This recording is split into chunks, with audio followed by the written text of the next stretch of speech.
皆さん、超越瞑想を世の中に広めたのは誰だと思いますか？それは私ですと言いたいところですが違います。それはマハリシ先生です。今日はマハリシ先生のすごいところについてお話をします。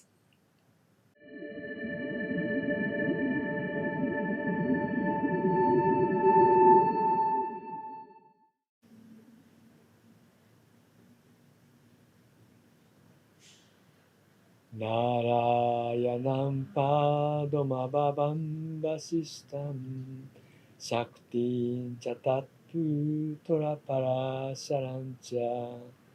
ビアサンシュカンゴダパダンマハンタンゴビンダヨギンドラマタシャシシャンシュリーシャンカラチャリアマタシャパドマパーダンチャハスタマラカンチャシシャン。こんにちは。マハリシ総合教育研究所で超越瞑想を教えている森正也です。今の歌はプージャといって超越瞑想を伝えてくださった先生方への感謝を表します。マハリシプージャで YouTube を検索するといろいろと出てきます。さて、超越瞑想とは誰が考えたものでしょうか？今日は私たちの組織の名前にもなっているマハリシ・マヘーシ・ヨーギーについてお話をします。まず最初に、超越瞑想はマハリシ先生が考えたものではありません。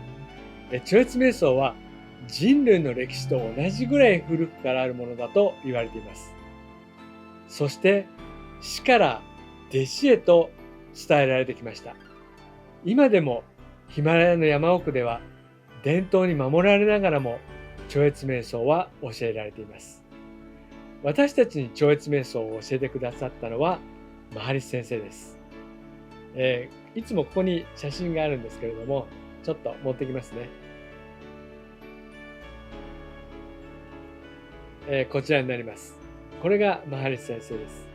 そしてこのマハリシ先生の先生がグルデヴ先生です。超越瞑想の特徴は、こうして師から弟子へとテクニックが伝えられている点です。健康法や能力開発のいろいろなテクニックが世の中にありますが、超越瞑想は何千年という時の試練を経て今も伝えられています。いわゆる悟りを開くということができるので、大事に伝えられてきているものだと思います。マハリシ先生はヒマラヤの山奥で過ごしていたのですが、ある時に町に降りてきました。そこで町の人に話をしているうちに、たくさんの人が集まってきて、それがマハリシムーブメントとなりました。地元のインドで始まったこのムーブメントは、人々の幸せのために超越瞑想を必要とする人に届けようという純粋な気持ちから始まっています。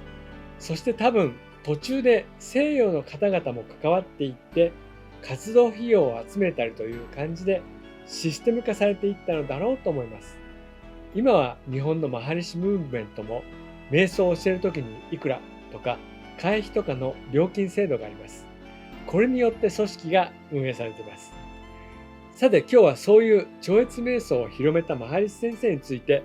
私が思うすごいところをお話しさせていただきます。私が超越瞑想を習った時は、自分の体調を治したいというのもありましたが、能力開発という点も興味がありました。私が習った時には、そうなんだ、マハリシっていう人が超越瞑想を教えてるんだっていうぐらいの感じでした。その後、希望者はマハリシ先生の音声テープを聞く機会があって、いろいろと聞いていくうちに、とても興味深くて面白いって思うようになりました。簡単に言うと、そうだよな、そうだって思うような話が多くありました。さて、ではどういうところがすごいのかという本題に入ります。まずは一つ目。これは何と言ってもこの超越瞑想の本です。私は存在というものの存在を知りませんでした。最初は何を言ってるのかさっぱり分かりませんでした。そしてなんとなくそうなのかなと思ったりしつつも、だんだんと書いてあることが分かってくると、あ、なるほどって思うようになりました。それと世界平和や教育についてもそうだと思いますし、なんといっても自分自身を強くするような考え方もいいと思いました。自分自身を良くするような考え方というのは世の中にたくさんありますし、テクニックもあります。私もいろいろな人に教わったノウハウを活用していますので、決してマハリス先生が全てを教えてくれたというわけではありません。今もそうですが、いろいろな方々に知識を教えていただいています。その中でやはり存在という非常に抽象的なものを解説してくれたところが非常に素晴らしいと思います。多分物理科学など目に見えないものを証明して分かるようにしてくれたり、こんなものがあるんだという驚きも提供してくれます。カーナビなんかもすごいですよね。自分の位置が分かるわけです。人工衛星を打ち上げるのもすごいし、そこからの電波を拾って複数の衛星から自分の位置を計算するわけですよね。しかもアインシュタインの相対性理論も使われているわけですよね。そういう実際にたくさんの人たちの役に立っていて、信頼できるものから比べるとマハリス先生の話は抽象的ですし、何かの役に立っているかと言われるとカーナビほどではないのかなとは思います。ただマハリス先生の存在についての解説はすごいと思います。英語の現代ですね。これは Science of Being and Art of Living で、日本では存在の科学と生きる技術と訳されています。存在の科学というのは、この存在についてを科学の領域に持ってきたということです。いずれ科学の領域で議論されることを期待しています。また生きる技術ですが、多分アートっていうのは芸術とか美術、技術という日本語になると思います。何かを作り出す感じでしょうか。生きるための技術という意味のようです。ただ私としてはアートは表現っていうニュアンスでもいいのかなと思うところもあります。自分自身が生きていくときには自分を表現していく感じです。自分が自分の作品です。これってアートだと思いませんか？私は会社経営をしていますが、それもどういうものをお客様に提供するか、どういう人たちとどういう環境で仕事をするか、どういうシステムで運用するかなど、私の考えを表現した芸術作品と自分の会社を思っています。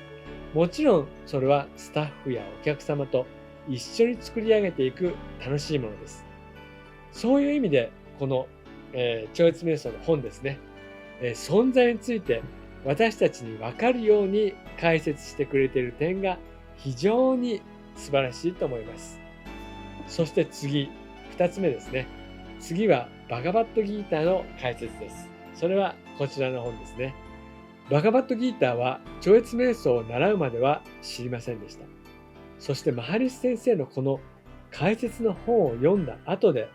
他の人が解説した本もいくつか読んでいました。そうするとやはりマハリス先生の話は非常に分かりやすい、そして辻褄が合っています。そしてインドにどんな文献があるのかを知り、それが何かっていうのを理解しているので、解説も非常にいい感じです。またいろいろな知識が関連し合っていることも教えてくれています。解説で興味深いのは、例えば116ページですね。第2章の詩節24、ちょっと読んでみますね。彼は立つことも焼くことも濡らすことも乾かすこともできない。彼は永遠であり、すべてに浸透し、安定しており、不動であり、常に同じである。この詩節に対して言葉の順序が非常に大切だと話しています。このバガバットギーターの中で順序が大切という話は他にも出てきますが、こういう一つ一つの言葉に対して細かく理解しているところがすごいと思います。ここの順序については、真実は永遠であるからこそ全てに浸透している。全てに浸透しているからこそ安定している。安定しているからこそ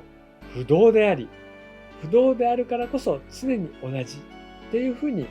解説しています。これは存在についての表現です。まずは立つことも焼くことも濡らすこともできないという不思議な存在があることを話しています。そして永遠というのはそうですよね。焼くことも濡らすこともできない。ずっと存在しているものだという話になります。永遠に存在しているという状態ですから、全てに浸透している状態もずっと続いています。と、このように元々のバガバットギーターの施設の中でさりげなく読んでしまうような部分について簡単に書かれているのではなくて、意味を持って一つ一つの単語が意識的にきちんと使われているということがすごいなと思います。このバガバットギーターは全編にわたってそのような素晴らしい解説があって読み応えがあります。私の人生の一番のおすすめ本です。超越瞑想の本の、こちらですね。存在の解説と超越瞑想による人類の恩恵、幸福、平和、そしてこのバガバットギーターは古代から伝わっている話ですが、これも個人と世界の平和、楽しく暮らすことがテーマだと思います。ちょっと長くなってしまったのでこれぐらいにしておきますが、世界中にマハリシファンがいるのを見てもすごいなって思います。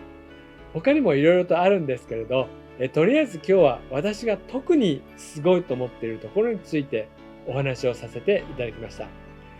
今日の話で超越瞑想に興味を持つという方はいない気もしますが、どういう瞑想なんだろうと思われた方は、ぜひ全国の瞑想センターで行われている無料の説明会にご参加いただければと思います。私は群馬オフィスで教えています。今日もご視聴いただき感謝いたします。ありがとうございます。おまけのコーナー。今日はですね、なんか自画自賛になってしまって、なんだよ、自分で自分のこと褒めてんのかよ、みたいな風になってしまったかもしれないんですけれども、私自身、マハリシ先生の大ファンで、マハリシ先生に協力したい、マハリシ先生をお手伝いしたいと思って教師になりました。それなので、私はもうマハリシ先生大好きなので、今日の動画を作ってみました。ありがとうございます。